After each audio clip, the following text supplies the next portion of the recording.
name is Mikhaila Skehor. I'm an OHS certificate student, just wrapping up my last 2 courses. I'm a mental health advocate and I'm the graduate studies coordinator in the Department of Pediatrics at the University of Alberta. I'm in the OHS program because I grew up in a very safety-centric household, and so when my department asked me to facilitate creating the emergency response plan, I was very enthusiastic and I took Intro to Health and Safety Systems to support that. And my second course was Psychological Health and Safety, and I was hooked after that. I don't have that typical safety industry experience, so having the courses and that knowledge and also learning from my fellow students and their experiences has been really helpful for me. I chose Psychological Health and Safety for my essay topic because I know we're tired of hearing of unprecedented times, but we really haven't seen something like COVID-19 where the hazard is everywhere. We are, taking precautions at work, at the grocery store. We have to be careful about what we do in our homes, and our brains are doing this constant mini hazard assessment as we navigate our days.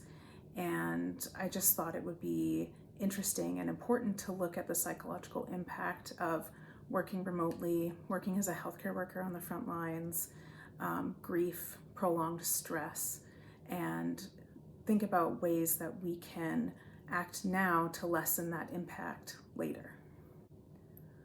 A couple of highlights from my paper that I'd want to share is probably that this stat actually came out after I submitted my paper, but the women's participation in the labor force in Alberta is now down to 1984 levels, which is absolutely staggering.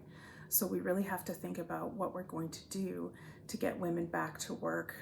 So one of my recommendations in the essay for mitigating kind of the COVID-19 psychological impact is to have a national daycare strategy to ensure that childcare is available for those who want to return to work in the future.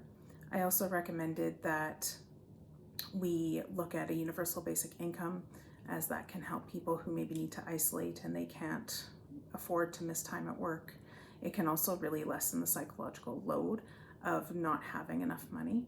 And I wanted to highlight just the stratification of privilege within every category of worker right now. One of the studies that I cited in my paper found that non-white healthcare workers were more likely affected by PPE shortages and therefore more likely to contract COVID-19.